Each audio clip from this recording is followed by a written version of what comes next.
고린도후서 8장 16절 말씀, 바울이 디도와 또 다른 형제 디모데로도 보낸 또 다른 형제를 함께 고린도 교회에 보내며 기록한 말씀이 되겠어요. 고린도 교회는 바울이 개척한 교회고요. 그리고 1년 6개월 동안을 머물며 함께 했던 교회였습니다. 고린도전서, 고린도후서는 바울이 고린도를 떠난 이후에 고린도 교회 성도들에게 쓴 편지예요. 고린도 교회의 특수한 상황 가운데 쓰여진 편지입니다. 그래서 고린도 전후서를 이해하기 위해서는 그 특수한 상황들을 조금 이해할 필요가 있는데요. 그러나 다른 구체적인 상황들을 혹 모른다 하여도 고린도전서, 고린도후서를 읽으면 고린도 교회 성도들을 향한 바울의 사랑, 바울의 사모함을 읽을 수가 있습니다. 고린도 교회는 참 문제가 많았던 교회였어요. 그러나 결론적으로는 결국 그 문제 가운데 회개함으로 다시 세워져감을 누릴 수 있었던 교회였습니다. 하나님의 역사하심이었지만은 바울의 그 헌신, 바울의 사랑으로 인하였다.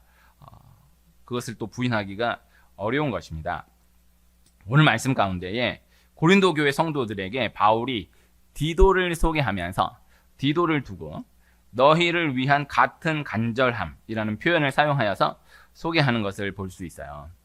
오늘 말씀은 이제 그 흐름의 맥락에서 생각해 보기에는 다소 어려움이 있겠지만 고린도 교회 전체, 이 고린도 전후서 전체를 두고 또 한 절 말씀을 독립으로 두고도 참 많은 것을, 귀한 것을 생각해 볼 수 있는 말씀이라 하겠습니다. 디도와 또 다른 형제를 소개하면서도 이제 디모데로 추측하기도 하는데 그 또 다른 형제를 소개하면서도 이 간절함을 두어서 소개하는 것을 볼 수가 있어요. 간절한 것을 여러 번 시험하였다.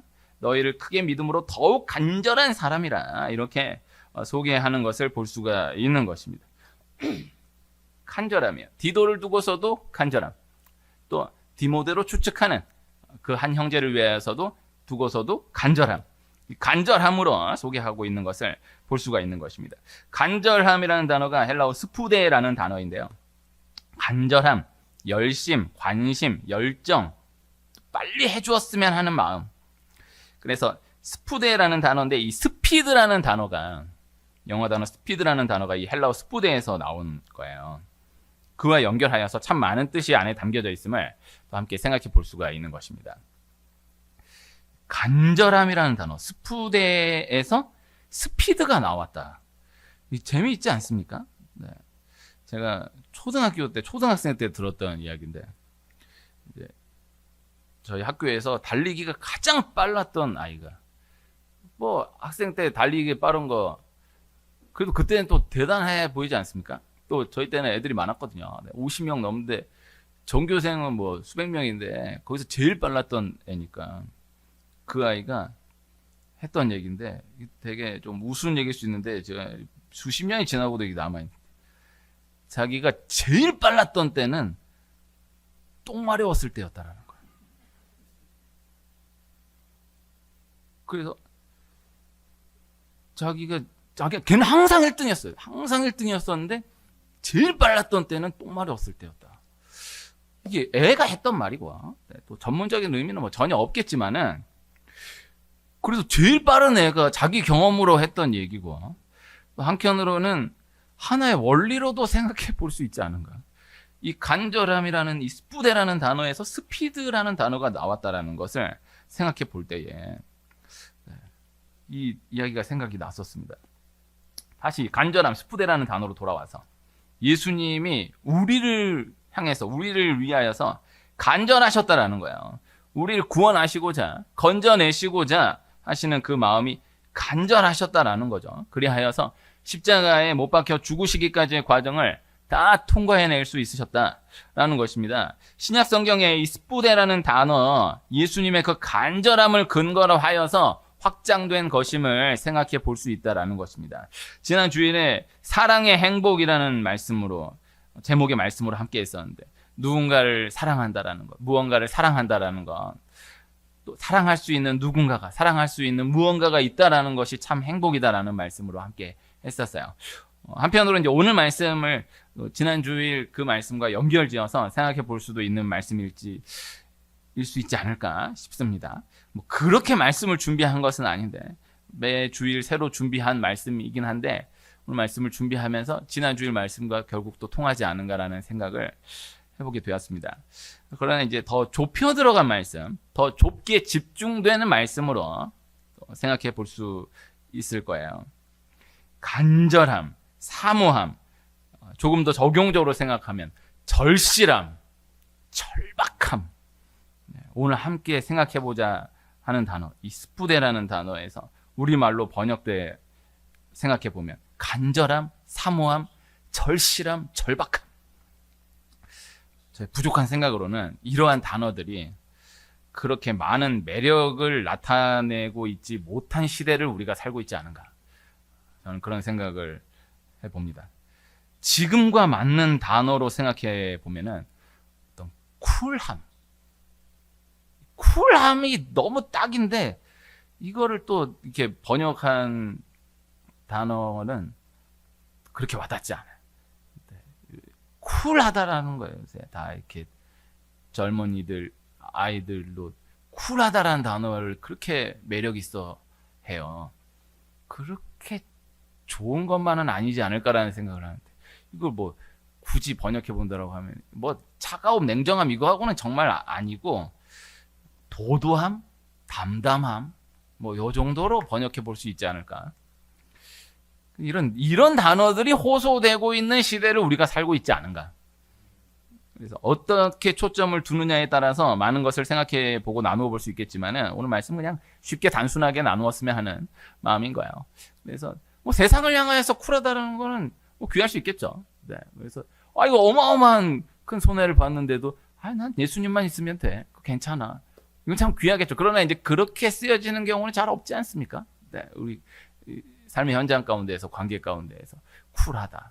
이게 아쉬움이 있어요. 그래서 성경에 나타난 말씀을 두고 생각해 보면요. 어떤 쿨함, 도도함보다는 간절함, 절실함, 절박함으로 생각해 볼 수 있는 말씀들이 훨씬 더 가득한 것을 어렵지 않게 볼 수가 있는 것입니다. 아브라함이 간절했고, 이삭이 간절했고, 야곱이 누구보다 간절했던 것을 볼 수 있는 거죠. 그래서 창세기 말씀을 읽어보면은 뭐 그렇게 깊이 들어가지 않아도 그냥 뭐 내용 파악을 다 그렇게 하지 못해도 간절함을 느낄 수 있어요. 그럼 정말 간절하구나. 이삭이 간절하구나. 야곱이 너무너무 간절하구나. 느낄 수 있어요. 그리고 그 간절함을 숨기지 않아요. 너무 간절한데 전혀 속으로는 엄청 간절하지만 간절하지 않은 것처럼 이렇게 쿨함으로 이렇게 보여지는 부분들이 없어요. 하나님 앞에서의 관계에 집중되어서 말씀이 정교되어 있기 때문인 거야.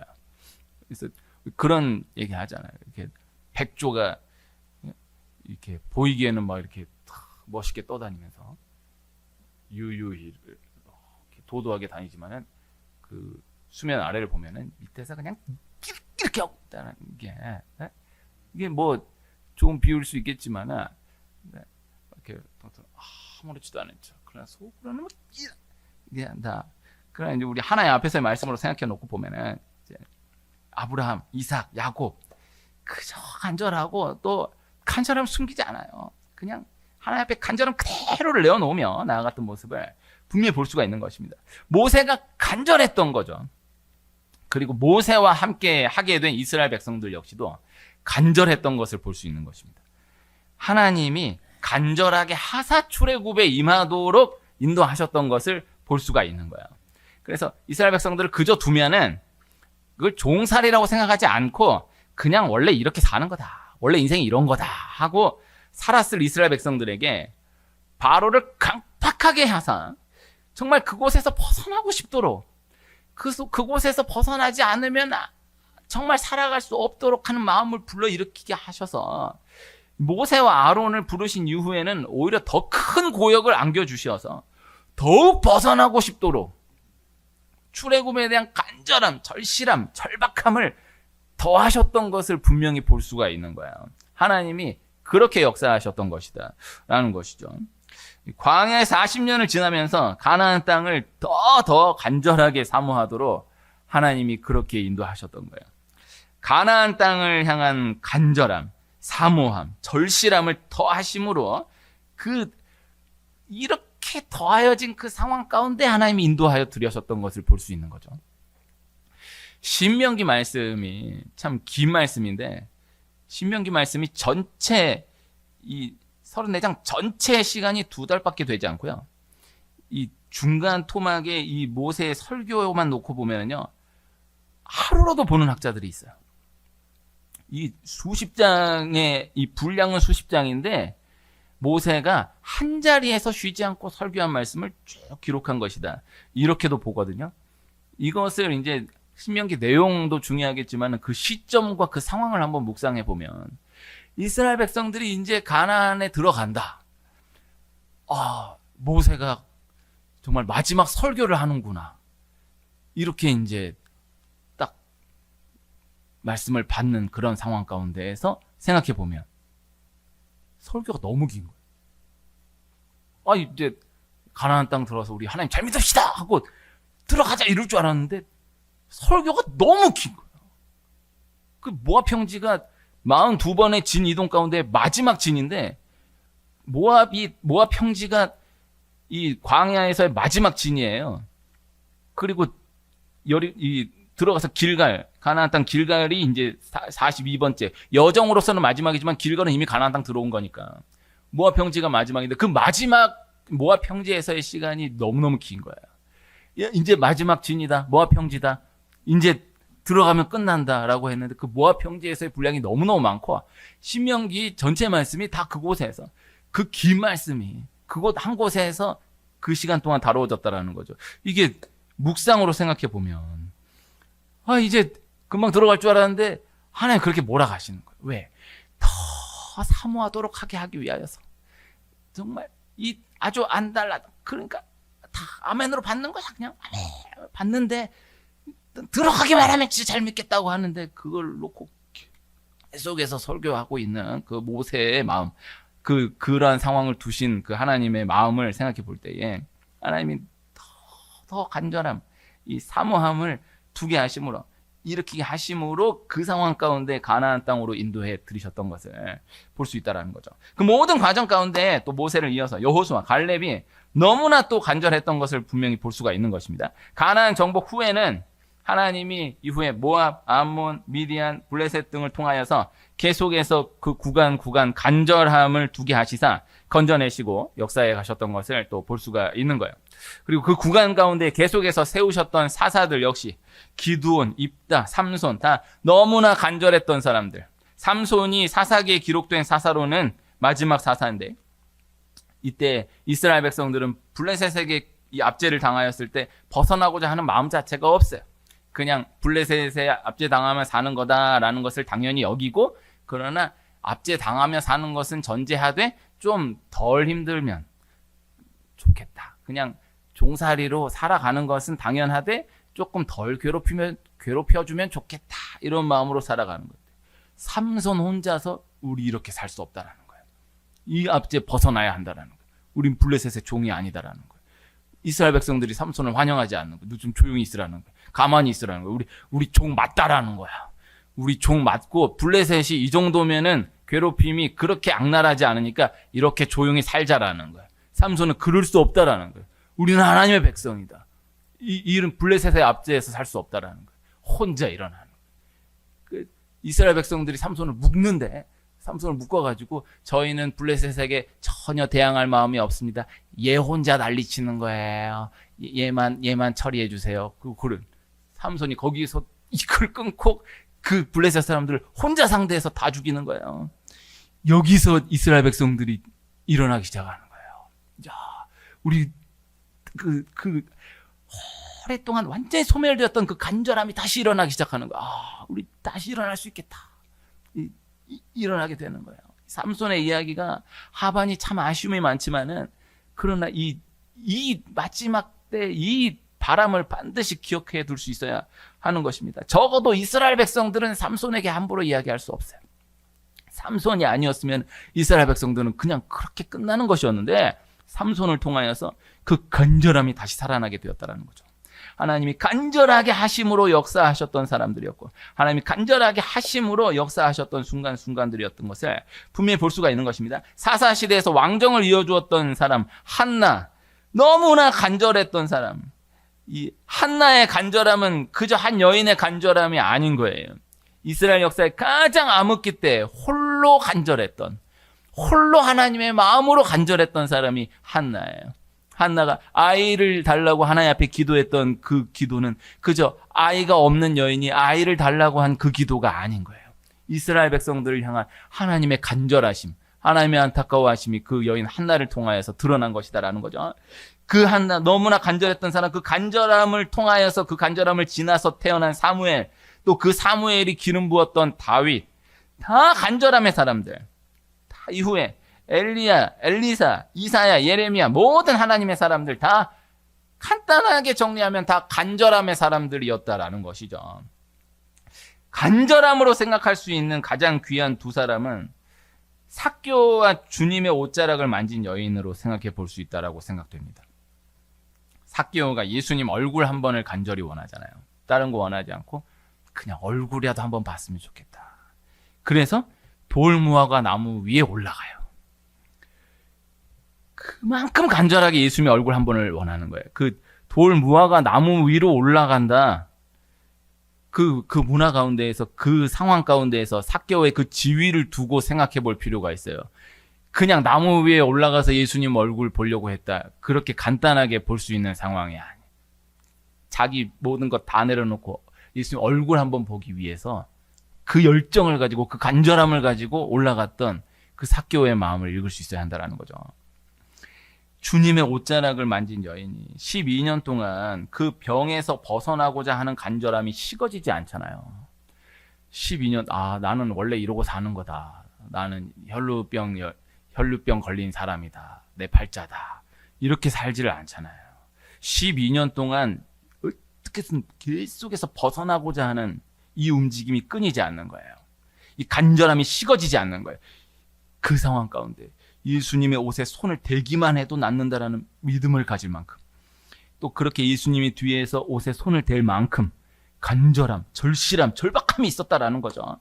예수님은 그 삭개오의 간절함, 여인의 간절함을 기뻐하셨다라는 것입니다. 또 한 사람을 생각해 보면 자녀의 떡을 취하여 개들에게 던짐이 마땅하지 않다라고 예수님이 거절한 그 여인이 개들도 상아래 부스러기를 먹나이다 하면서 끝까지 간절함을 놓지 않고 나아왔던 것을 볼 수 있는 것입니다. 예수님이 그 여인에게 딸이 낳는 기적을 허락해 주셨던 거예요. 또 전혀 들은 척도 하지 않으시고 들어가 버리는 예수님을 향해서 끝까지 소리쳤던 맹인, 다윗의 자손 예수여 나를 불쌍히 여기소서, 끝까지 소리쳤던 그 맹인, 예수님이 결국 그 간절함을 멸시하지 않으셨던 것입니다. 기뻐 받아주시고 눈을 뜨게 해주셨던 거예요. 이 말씀을 다 쉽게 바라볼 수 있는 말씀들이 없습니다. 아니 어떻게 거절을 해도 그 역시 그 문화 가운데 개들도 상아래 부스러, 이 개들에게 자녀의 떡을 취해 개들에게 던짐이 마땅치 않다. 어떻게 그렇게까지 말씀하실 수 있나요? 아니 예수님 어떻게 앞도 못 보는 사람이 이렇게 허적대면서 그렇게 소리를 질러 오는데 기어이 듣지 않으시고 집으로 들어가 버리실 수가 있나요? 그렇게 생각을 하면 안 돼. 그건 중요한 게 아니야. 그래서 이 말씀을 두고 자꾸 그렇게 분석하려고 하는 거는 하나님 우리에게 주시고자 하는 말씀의 본 말씀을 놓치고 엉뚱한 것 가지고 씨름하는 거야. 왜 예수님이 그렇게까지 얘기했을까? 왜 자녀의 떡을 취하여 개들에게 던짐이 마땅하지 않다? 왜 그렇게까지 얘기했을까? 왜 그렇게까지 얘기했냐면은 그건 유대인의 문화 가운데 그 상황 가운데 이런 이유가 있었고 이런 이유가 있었고 공부하는 게 의미가 없진 않겠지만 그게 전혀 중요하지 않아. 여인은 그게 전혀 중요하지 않아. 예수님이 나한테 어떻게 이렇게까지 얘기할 수 있지? 이게 어떤 뜻이, 이런 거 계산하지 않아. 끝까지 나아가는 거예요. 맹인이 옆에서 얘기하는 거예요. 조용히 하라고, 시끄럽다고. 근데 옆에서 얘기해 주고 예수님 들어가셨다고. 그럼 맹인이 어떻게 나보고 조용히 하라고? 아니 예수님 어떻게 들어가 버릴 수? 이런 걸 생각할 겨를이 없어. 이런 걸 계산할 겨를이 없어. 끝까지 소리 지르는 거예요. 그 간절함이 식어지지 않는 거예요. 이게 귀한 거예요. 결국 예수님 받아주시는 거예요. 기뻐 받아주시는 거예요. 고쳐주시고 뜨게 하시는 거예요. 간절함, 사모함, 절실함, 절박함이 너무나 귀한 것입니다. 그래서 누군가를 간절히 사모한다라는 것, 무언가를 간절히 사모한다라는 것, 이것은 참으로 행복한 거예요. 그토록 간절하게 사모해 본 경험이 있다라는 것, 이것은 결국 참으로 너무나 귀한 시간이 되어 자리하게 된다라는 것이죠. 오늘 말씀은 너무나 단순한 말씀, 그저 그렇게 나누고 싶었던 말씀으로 한 주간 준비한 말씀. 수련회를 앞두고 간절함이 있기를, 사모함이 있기를 바라는 마음으로 단순한 말씀을 준비한 것입니다. 은혜에 대한 사모함, 예배에 대한 사모함이 있기를 바라기도 하지만은 그냥 그저 함께 받아간다, 함께 바람 쐬고 온다 라는 것을 두고도 간절하게 기다림의 시간을 가질 수 있다라고 한다면, 간절함을 근거로 한 설레임을 가질 수 있다라고만 한다면 그것으로도 너무나 귀한 것이다라는 생각을 합니다. 예수님이 이 땅에 오셔서 공식적으로 처음 하신 말씀이, 또 성경 전체로 놓고 보면 말라기 선지자 이후에 400년 이상 침묵하셨던 하나님이 그 상황 가운데 예수님이 공식적으로 처음 주신 말씀, 이것이 마태복음 5장 산상수훈의 첫 말씀이에요. 심령이 가난한 자는 복이 있나니 천국이 그들의 것이며. 이게 첫 말씀이에요. 공식적 첫 말씀이에요. 그래서 말라기 이후에 400년 이상 침묵이에요.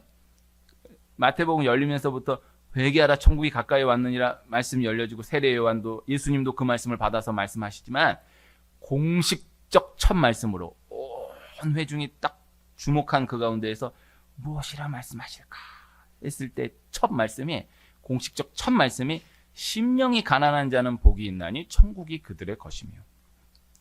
그런데 이게 이제 번역에 다시 다소 아쉬움이 있는 표현 말씀인 거죠. 이게 오늘 배울 순서로 직역하여서 전달해 드린다라고 하면, 복되도다 심령이 가난한 자들이여 천국이 그들의 것이미로다. 두 가지 의미인데, 먼저는 복되도다, 이게 첫 말씀이다라는 것. 그래서 400년 이상을 침묵하셨던 하나님이 400년 이상의 침묵을 깨고 주셨던 첫 말씀이 복되도다, 복을 선포하시는 거예요. 이게 일단 귀한 거예요. 그런 경험이 있지 않아요? 아이가 너무너무 큰 잘못을 한 거예요. 너무너무 큰 잘못을 했는데 엄마가 오라는 거예요. 죽었다 생각해서 딱 하는데 엄마가 딱 여기 앉아봐. 근데 엄마가 처음으로 하는 말, 딱 처음으로 한 말이 복되도다. 이게 이러면 또 와닿지가 않네. 뭘 얘기해야 돼? 엄마가 처음으로 하는 말이 죽었다 하는데 거기서 엄마 게임기 사줄게. 딱 이러면 여기 복음이 열리는 거야. 나 죽는 줄 알았는데 거기서 첫 말씀이 예수님을 딱 바라보고 있는 상황 가운데서 복을 선포하시는 거예요. 복되도다. 근데 복되도다, 이게 너무 중요하니까 요만큼 나누었고, 지금 나누고자 하는 말씀은 복되도다 심령이 가난한 자들이여 천국이 그들의 것이미로다. 이 말씀인 것입니다. 복을 선포하시는데 심령이 가난함으로 인해 주어지는 복을 선포하시는 거예요. 그래서 8복이라 하지만은 이 하나의 복이 이어지는 7가지 복을 다 잡고 있는 거예요. 이 말씀 난예배만 해도 벌써 여러 번 나누었어요. 쭉 나열되어 있는 모든 말씀 가운데 첫 말씀은 반드시 기억해야 한다고요. 사랑이 무엇이냐? 오래 참는 것이다. 이 하나는 기억할 수 있어야 한다라고요. 사도의 표가 무엇이냐? 오래 참는 것이다. 모든 참음이다. 이 하나는 기억할 수 있어야 한다라고요. 또 성령의 9가지 열매 다 귀하고 다 중요하지만은 사랑이 처음이다. 성령의 9가지 열매 가운데 처음으로 말씀한 것은 사랑이다. 그래서 성령의 9가지 열매는 사랑과 희락과 화평과 이런 9가지 개수의 열매를 말씀한다라고 보면 안 되고, 성령의 9가지 열매는 성령의 열매가 있는데 성령의 열매 안에 이 9가지 구성 요소, 9가지 성분들이 담겨져 있다. 이렇게 파악을 해야 되는 것이거든요. 네? 그래서 이런 거 하나 딱 두고 이 안에는 뭐 비타민이 뭐가 있고 칼슘이 뭐가 있고 뭐가 있습니다. 이걸로 봐야 돼. 그래서 사랑이란 열매가 따로 있고 희락이란 열매가, 화평이라는 열매가 따로 있다라고 보면 안 되고, 성령의 열매라는 게 딱 있는데 이 안에 9가지가 다 담겨져 있다. 근데 그 가운데 첫 번째가 사랑이라고. 이 하나는 꼭 기억할 수 있어야 된다라고. 말씀 나눴었잖아요. 오늘 말씀 심령이 가난한 자가 복이 있다. 그래서 8가지가 다 귀하지만은 8가지를 병렬로 세워서 말씀을 이해하면 잘못 이해하신 것이고, 심령이 가난한 자의 복이 이후에 7가지 복을 다 잡고 있는 구조이다. 시편 150편이 다 귀하지만요, 시편 1편이 150편 시편을 다 잡고 있는 거예요. 시편 1편 1절이 그 한 절이 다 잡고 있는 거예요. 창세기 1장 1절이 다 잡고 있는 것이고, 마태복음 1장 1절이 다 잡고 있는 것이고, 시편 1편 1절이 시편 1편을 다 잡고 있고, 시편 150편을 다 잡고 있는 거예요. 그 하나가 심령이 가난한 자의 복이라고요. 이 말씀을 전달해 드리고 있는 것입니다. 그래서 심령이 가난함으로 인해 주어진 간절함, 사모함, 절실함, 꼭 그렇게 되었으면 하는 마음, 빨리 그렇게 되었으면 하는 마음, 꼭 빨리 만나기를 바라는 그 마음, 혹 안 되면 어떡하지 하는 두려움이 자리할 여지가 없는, 지난주에 요한일서 말씀을 나누면서 요한일서 4장 19절 나누는데 4장 18절 말씀에 사랑은 두려움이 없다라는 말씀이 있어요. 그것도 너무 귀한 말씀인데 다루지 못했어요. 두려움이 있다라고 하는 것은 아직 그렇게 간절한 게 아닌 거야. 이거 안 되면 어떡하지? 나 혹시 이렇게 되면 어떡하지? 그건 아직 간절한 게 아닌 거야. 정말 간절하다라고 하면 두려움이 자리할 여지가 없어. 그 공간 틈 자체가 없어.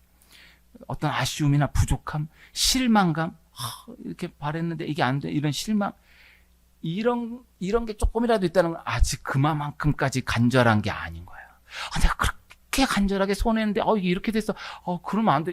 이런 마음이 요만큼 아직 간절한 게 아닌 거야. 너무 간절하면 이거 안 되면 어떡하지? 어떻게 이럴 수가 있나? 이런 마음 자체가 들어올 틈이 없어. 너무 간절하니까.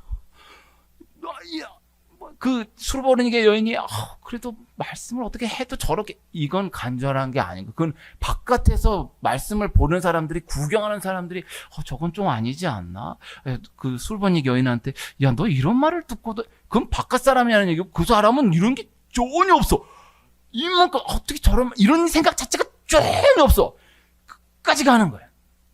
이 맹인은 어떻게 해도 너무 하신다. 예수님이 하나님의 아들이라는 분이 어떻게 저 불쌍하게 저 거지 맹인이요 이러고 따라가고 있는데 들은 척도 안 하시고 들어가 버리시네. 그건 니들이 하는 얘기고, 그 맹인은 어떻게 내가 예수님 이렇게 막 따라가고 있는데 내게 기척이 없으시, 이런 마음이 전혀 없어. 그게 요만큼이라도 그 간절한 게 아닌 거야. 너무 간절한 거야.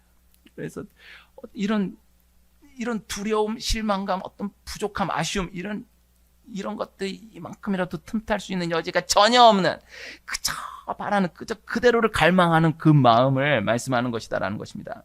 이 기대함, 소망함, 그것이 우리를 뛰게 하고 살아나게 하는 것이에요. 간절함, 절실함, 절박함, 이것이 우리를 견뎌내게 하고 감당하게 하는 것이다라는 것입니다. 바울이 고린도 교회 성도들을 참 많이 사랑했었던 거예요. 간절하게 사모하며 사랑했었던 거예요. 오늘 말씀, 그와 같은 간절함을 디도가 가지고 있었다라는 거죠. 고린도 전후서를 묵상해 보면은, 말씀을 이해하면서 묵상해 보면은 바울이 좀 참 안 되었다라는 생각을 갖게 될 수 있어요. 바울이 너무너무 사랑했는데, 그런데 바울이 가장 많은 상처를 입은, 바울은 상처 입지 않았어요. 그러나 보면 이건 정말 바울한테 해도 너무했다. 바울을 가장 대우해주지 않았던, 바울의 사도권을 가장 많이 공격했던 교회 성도들이 고린도 교회 성도들이었어요. 그래서 말씀을 이해하면서 묵상하다 보면 바울이 참 안 됐다, 바울이 너무 힘들었겠다, 이렇게 생각 갖게 될 수 있거든요. 그러나 그렇지 않아요. 바울은 고린도 교회 성도들로 인한 어떤 아픔, 상처보다 그와는 비교할 수 없는, 다 덮어낼 수 있는 간절함이 계속해서 자리하고 있었던 것이다라는 거죠. 그리고 오늘 말씀, 디도에게, 바울에게 있었던 그와 같은 간절함이 자리하고 있었다라는 거예요. 간절함을 오늘 말씀에 같은 간절함으로 표현해서 말씀하고 있습니다. 두 가지로 생각해 볼 수가 있을 거예요. 바울과 같은 방향의 간절함인 거죠. 간절함은 간절함인데 방향이 전혀 달라. 여기는 이렇게도 간절하고 여기는 이렇게도 간절해. 너무 간절해. 그러나 방향이 전혀 달라요. 이건 능력을 발휘하기가 어려워요. 같은 방향의 간절함이에요. 바울이 고린도 교회를 향한 이 방향의 간절함을 디도가 같은 같은 방향, 요만큼도 어긋나지 않고 그대로의 같은 방향의 간절함을 가지고 있었다라는 거예요. 그리고 바울만큼이나 뜨거운, 바울 못지않은, 바울보다 더한 그 이상의 간절함이었다라는 것을 성경이 말씀하고 있는 것입니다. 함께 간절할 수 있다는 것, 함께 간절해 할 수 있다는 것, 그것이 감당해낼 수 있는 힘을 공급해 주는 것이다라는 것입니다. 그리고 그 같은 간절함을 디도의 마음에도 주시는 하나님께 감사하노니, 오늘 말씀이 그렇게 표현되어 있어요. 그래서 내가 간절해야지, 절실해야지 한다고 그런 마음이 일어나는 것이 아닌 거죠. 하나님께서 주셔야 하는 거죠. 수로보니게 여인이 너무 귀하죠. 이 맹인이 너무 귀하죠. 삭개오가 너무 귀하죠. 주님의 옷자락을 만진 여인이 너무너무 귀하죠. 그러나 그 마음 역시도 하나님이 허락해 주신 거예요. 내가 간절해야지, 절실해야지, 절박해야지 이런다고 되는 게 아니에요. 하나님이 마음을 주시는 거예요. 하나님께서 바울에게 그 마음을 불어넣어 주시는 거예요. 계속 그 고린도 교회 그 상황 가운데, 그 어떤 갈등 가운데서도 식어지지 않는 간절함을 하나님이 계속해서 공급해 주시는 거예요. 이 바울이 하나님께서 그 동일한 마음을 디도에게도 허락해 주시는 것을 아는 거예요. 고린도 교회 성도들이 결국 회개하고 변화를 받고 함께 세워져 갈 수 있었던 건 하나님이 바울에게, 디도에게, 또 디모데에게 동일하게 부어주셨던 이 간절함 때문이었음을 부인할 수 없는 것입니다. 하나님께서 내 마음 가운데 어떤 내 계산으로는 생각할 수 없는, 내가 계획함으로는 생각하지 못했던 간절함을 부어주시는, 그로 인하여서 새롭게 꿈이 꾸어지고 새롭게 어떤 무언가를 새롭게 기대하게 되는, 새롭게 어떤 열정이 일어나게 됨을 누리는 축복이 있기를 축복합니다. 심령의 가난함이 회복됨으로 그 어떤 상황 가운데에서든 하나님 날 심령 가난하게 하시는 그 은혜를 회복함으로 근본적으로 근원적으로 일어나가는 뜨거움을 다시 경험해 나가는, 죽었던 감각들이 다시 살아나기 시작함을 또다시 경험해 나가는 은혜가 있기를 축복합니다.